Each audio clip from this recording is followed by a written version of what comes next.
Welcome into Locked On Phillies. In today's episode, the Philadelphia Phillies win the series in Chicago. The series-ending game, a delightful start by Taiwan Walker, and we see Trea Turner's first of these in a Phillies uniform. I'll tell you what, on today's Locked On Phillies.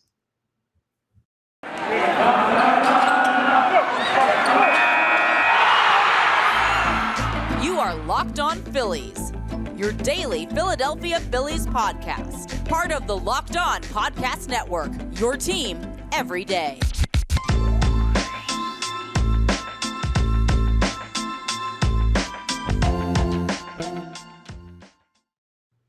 Yes, this is Locked On Phillies. I'm your host, Connor Thomas.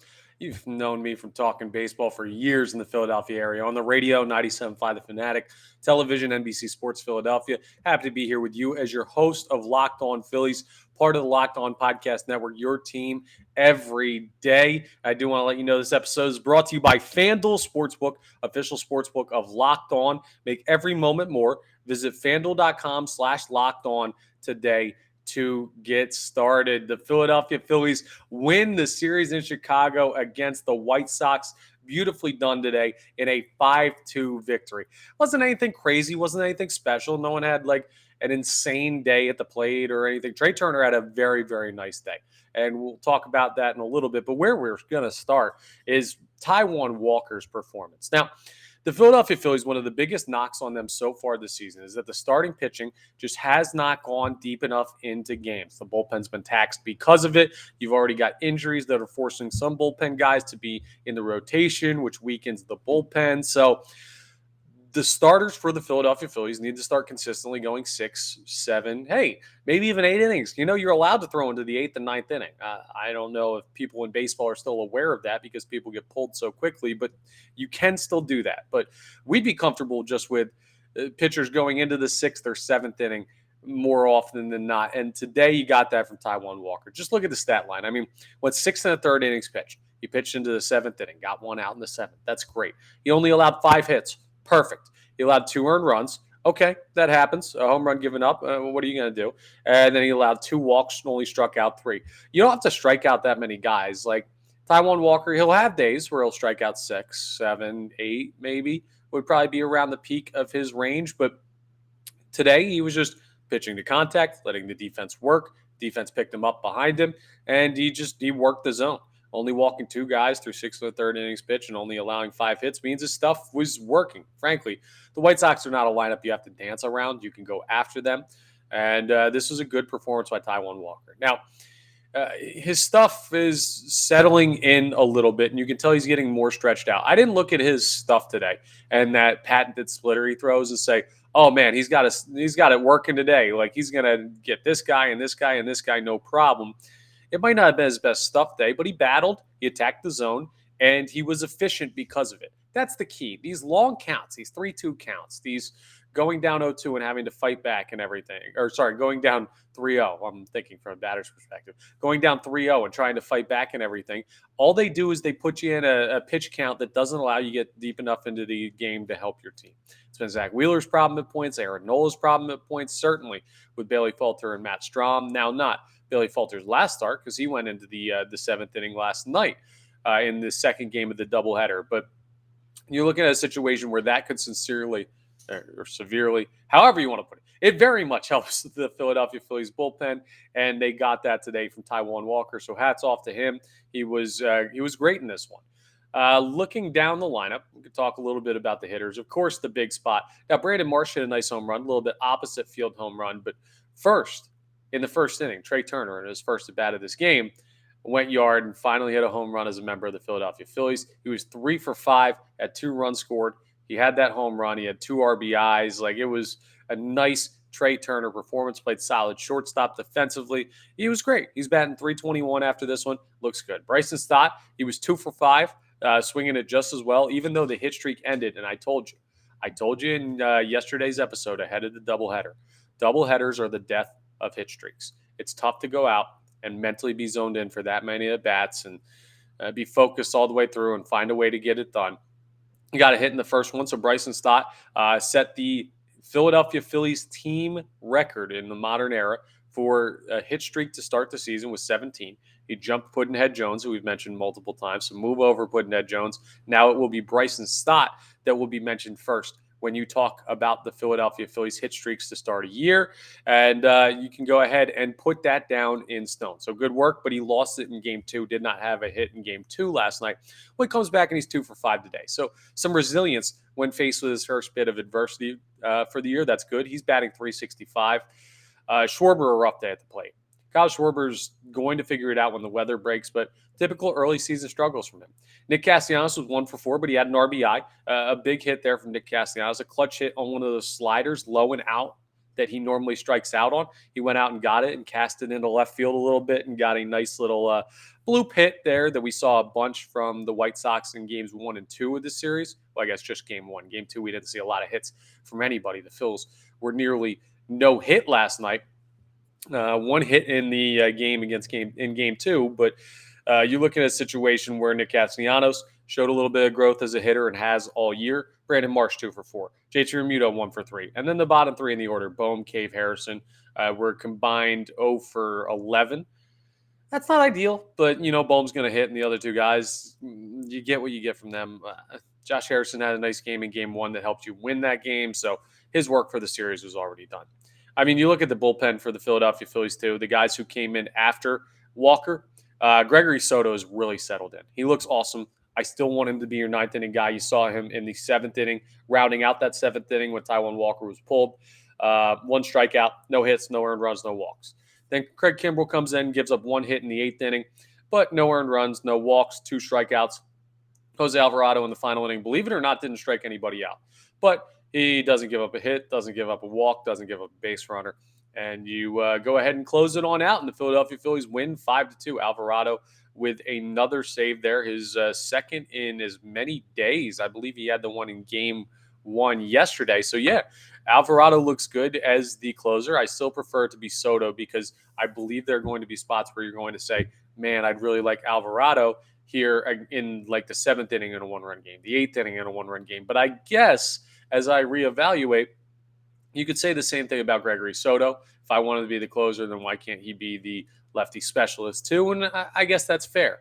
I feel more comfortable with Soto in that closer role because he's proven he can do it. But Alvarado's proven he can get guys out at an incredible rate. So I can't be mad at Jose Alvarado getting a look there at the closer role. And so far, so good. Good win for the Philadelphia Phillies. Good series win for the Philadelphia Phillies. The Phils go 4-3 on the road trip. Now, coming up, we're going to talk about if that was a successful road trip or not. I don't look at it and say, oh, that's successful. All right. So there's my tease right there. I'm going to tell you why I don't see it as a successful road trip. And I'm going to break that down. And some of you may disagree. You might say, hey, you win more than you lose. We'll take that. I'm going to tell you exactly why I don't think that that's the mentality that this team needs right now. And it's not one that they've allowed themselves to afford due to, well, their slow start to the year. And they'll play the Colorado Rockies tomorrow. You'll get a chance to go ahead and check that out. So Phil's come back home to play the Rockies. The Phillies play the Rockies at 6:40 p.m. Eastern Standard Time tomorrow. And you get to see how they start out. A very winnable game and winnable series for the Phillies. You can catch every pitch of the Phillies' hometown broadcast with SiriusXM on the SXM app. Just search Phillies.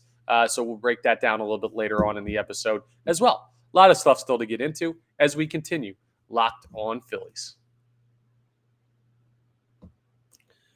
All right, and let me tell you about my friends over at eBay Motors. For a championship team, it's all about making sure every player is a perfect fit. It's the same thing when it comes to your vehicle. Every part needs to fit just right. So the next time you need parts and accessories, head to eBay Motors.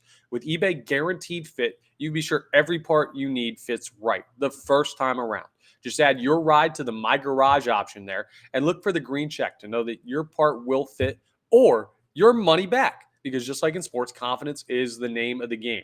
When you shop on eBay Motors, you get that confidence. It's the most important thing. Buying parts online, it's like buying clothes online. If you could have a guarantee that it fits your body type, wouldn't that be the most amazing thing ever? eBay Motors has done that for your car. It's super important. And with over 122 million parts to choose from, you'll be back in the game in no time at all.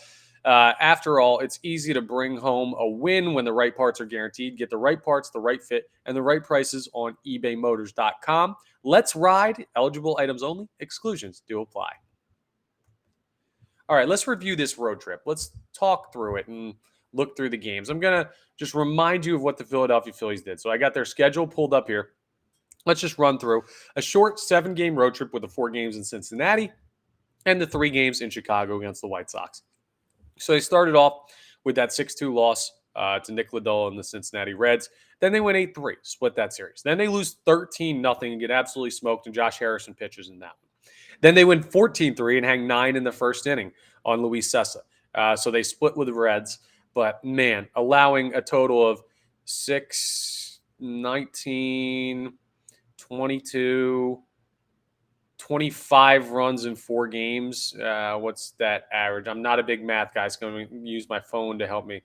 Averaging a little over 6 runs per game against the Cincinnati Reds. Not good. Not good at all. And then you go to the White Sox series and you say, okay, they allowed 4, they allowed 3, they allowed 2. That's much better pitching-wise for the Philadelphia Phillies, but they scored 7. They got shut out for the second time in 3 games in Game 2 of yesterday's doubleheader. They almost got no hit. And then they won both games by combined 6 runs. So I would have liked to see them beat Chicago by more, and I would have liked to see them put up some type of fight in that second game of the doubleheader yesterday instead of getting almost no hit. I know no hit. I know Lucas Giolito is a good pitcher, but so let's look. We're going to look at positive games as opposed to negative games, not just wins and losses. Games I felt good about after as opposed to games I didn't feel good about after. Negative in the first game of the road trip, losing Nick Lodolo 6-2 to the Reds. Positive in that second game, 8-3. Negative in the 13-0 loss, so we're 2 negative, 1 positive. Obviously positive in that 14-3 game. I felt kind of negative about that. No, you know what? Actually, it plays pretty even to the record. I know it's easy to say, but there are some games that you win and the team didn't look good and you barely eked it out. Maybe the issue is those negative games are super negative. Losing 13-0 and then almost getting no hit and getting shut out 3-0 carries more weight than any of the wins besides maybe that 14-3 victory over the Reds. And that shouldn't be like a surprising number for the Philadelphia Phillies fans, considering how good this lineup is and how bad the Reds were projected to be. But yeah, I don't know. I don't look at this as a successful road trip. You split a series in Cincinnati against a team who was not remotely competitive last year and probably won't be again this year. And then you go ahead and you almost get no hit by the Chicago White Sox, which just this lineup is I can't watch this team get no hit anymore. After Game 4 of the World Series last year, please just give me like a couple years where the Philadelphia Phillies don't get no hit. They were no hit twice last year. Remember, back early on in the season, there was the combined no hitter at the hand of the Mets. So I guess you could get no hit and still ending up in a situation where you could play for the World Series, and then you get no hit there as well. Cruel irony of the situation, but come on. Like, you got Trea Turner, you got Bryson Stott, you got Alec Boehm, you got Brandon Marsh, you got all these guys hitting around or above 300. You shouldn't be getting no hit by anybody. But the White Sox got the job done that day. When you're down as many games, and the Philadelphia Phillies coming into today, we're down 7 games to the Atlanta Braves in the NL East. 7 games already. It is April 19th, and we are 7 games down in the division. That's awful. That's the furthest down. So the lowest coming into today, the lowest any other team in the National League was outside of the NL East, of course, because the Nationals are behind the Phillies, but the Phillies in 4th place in the NL East. The last place teams in the Central and the West were both 6 games back. The Phillies were further back than the last place teams in the other 2 divisions. That's not good. And that makes it unacceptable to go out and split with the Cincinnati Reds and I don't want to say not sweep the Chicago White Sox, but you had an opportunity. I needed 5-2 on this road trip, and I got 4-3, and that's okay. I mean, you won games. It's much better than losing baseball, and as you do that, you'll slowly chip away towards the 500 mark, but you got to get hot here. The Phillies have to go on a heater, and I think this next series against the Colorado Rockies is going to be a good opportunity to do so. The Rockies, we'll go ahead and look at it. Not great to start the year. Not remotely. I mean, they're 5-13. The Phillies are currently 8-11. So Colorado Rockies are in a rough spot.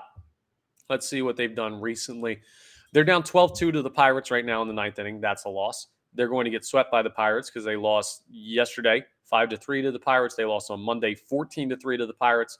They lost to the Mariners the last three. They lost to the Cardinals. So the Rockies have lost 1, 2, 3, 4, 5, 6, 7.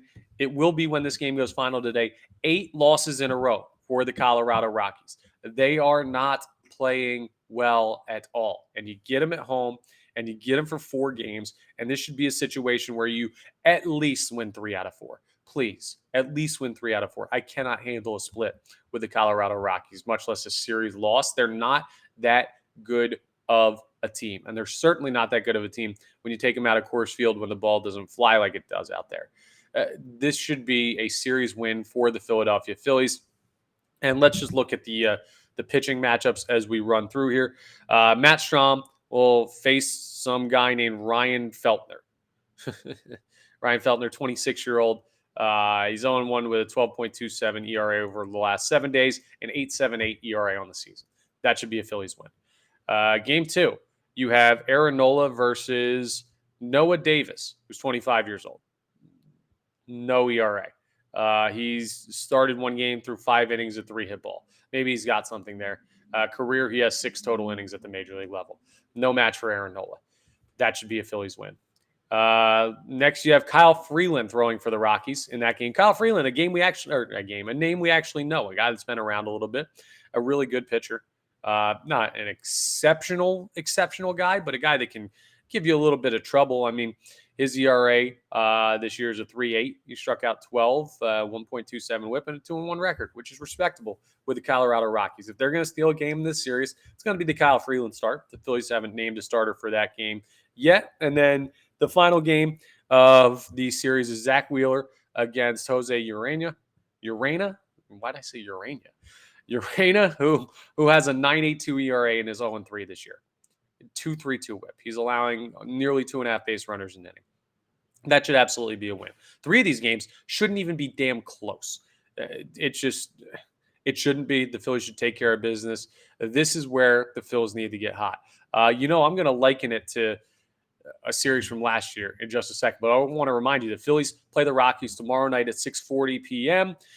Go ahead and check it out. Should be a great matchup if you're a Phillies fan because huge advantage to the Philadelphia Phillies in basically every facet of the game. And you can catch every pitch of the Phillies hometown broadcast with SiriusXM on the SXM app. Just search Phillies. So go ahead and check that out. But you know what? It's kind of like that Angels series last year after Rob Thompson had taken over. Yes, the one where Bryce Harper hit the grand slam in like the 8th inning, and then Bryson Stott hit the walk-off 3-run shot in the 9th. That dramatic victory. Well, that Angels team, they came in and they were just losing to everybody. They were on such a big losing streak, and the Phils were kind of bouncing back and forth around 500, and they came out and they swept them and they took care of business, and they absolutely made a statement of beating down on a team that was not playing good baseball. This is similar to that. The Rockies stink. They're coming in playing poor baseball. They've lost 8 straight. Go out there, take care of business, demolish them. That's how you need to handle it. That's how good teams will, and that's how I believe the Philadelphia Phillies will for this upcoming series. Now, coming up, we haven't done this in a while. I want to do an off the poll. I'm going to jump in on this, and I'm going to go ahead and talk to you about some of the young Philadelphia Phillies that have been breaking out this year, and I want your thoughts on them. So we'll have off the poll, which is a segment where I'll give you a poll question that I'll post on Twitter at LO_Phillies, and you can see it at my account at Connor Thomas 975. And that's what we'll wrap up with. Haven't done that in a minute, so I'll give you a chance to give me some feedback on how the Philadelphia Phillies season is going so far. We'll do that as we wrap up Locked On Phillies. Oh, first though, let me tell you about this. Oh my goodness. Let me tell you about Ultimate Pro Baseball GM. Pro Baseball GM is the coolest game I've played in a long time. Listen, I've always thought I could be a great Major League GM. As it turns out, not as easy as it looks, not as easy as it sounds. If you've had the same thought and have fantasized about running your own Major League franchise, well, go and download Pro Baseball GM immediately. The game allows you to manage every strategic aspect of a franchise, from going ahead and signing players, drafting players, international player signings. You got to build a lineup. You got to hire coaches. You got to fire coaches. You got to bring in different types of staff, sponsorship deals, uniform deals, all that great stuff. And you put this all together and you try and go for glory. You try and win. You don't want to get fired, right? You don't want to be relieved of your duties as GM. So in the simulation, you're responsible for all that stuff I talked about, navigating your franchise through all the ups and downs of a baseball season, all of it in a challenging and realistic game world. It's completely free and playable offline. Play on the go as you want and when you want to with Ultimate Baseball GM. It's absolutely awesome. And Locked On Phillies listeners get a 100% free boost to their franchise when using the promo Locked On in the game store. So make sure to check it out. To download the game, just visit probaseballgm.com, scan the code, or look it up on the app stores. That's probaseballgm.com. Ultimate Baseball GM. Start your dynasty today. All right, an off the poll question for you for today as we wrap up. And off the poll, what it is I will ask you the question. I'll post the Twitter poll. I won't tell you my thoughts until tomorrow's episode. And tomorrow's episode, I'll go ahead and give you my response in the final segment. So we'll discuss that. But I don't want to bias you. I'll put it out. It'll be like a day-long poll, so you can go ahead and vote on Twitter. Again, you can follow at LOL as in locked, O as in on, underscore Phillies, as in the baseball team, on Twitter, or you can just follow my account at Connor Thomas 975. I repost everything that I post on the Locked On Phillies account on there, so go ahead and do that. But I'll tweet out the poll, and you go ahead and let me know. And today's locked on, today's off the poll is which of these Philadelphia Phillies under the age of 28 have you been most impressed with this year? Now, I hesitate to include Bryson Stott in this because I feel like he's going to run away with it. But you know what?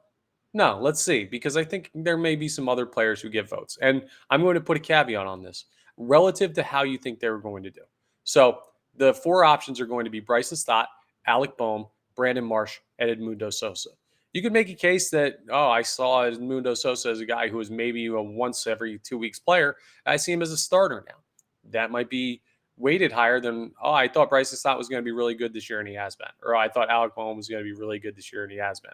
Or, I didn't think Brandon Marsh could hit at the major league level, but now he's proven to me he can hit lefties, righties, guys that throw from both sides. Doesn't matter. So there's options there. I'm interested to see how it breaks out. I have a feeling of who's going to win, but your options for the most impressive Phillies so far this year, under the age of 28, Edmundo Sosa, Bryson Stott, Brandon Marsh, Alec Bohm are your four options. So I'll go ahead and put that out. You can go ahead and vote. I'll give you my thoughts on where I would vote on tomorrow's episode, and we'll do that as well as continuing to preview the series with the Colorado Rockies and just taking stock of, we haven't had a day to really take stock of things around baseball. We're going to do that on tomorrow's episode as well. Listen, one more time, I got to remind you, okay? Tomorrow, Phillies, Rockies, 6:40 p.m. We'll talk about it again. It's going to be a great game. You're going to go ahead and get to see a situation where the Phillies should be able to tee off on some lower-level pitching. And you can catch every pitch of the Phillies hometown broadcast with SiriusXM on the SXM app. Just search Phillies. I want to thank you one more time for checking out Locked On Phillies, part of the Locked On Podcast Network, your team every single day. And I will talk to you next time on the next episode of Locked On Phillies.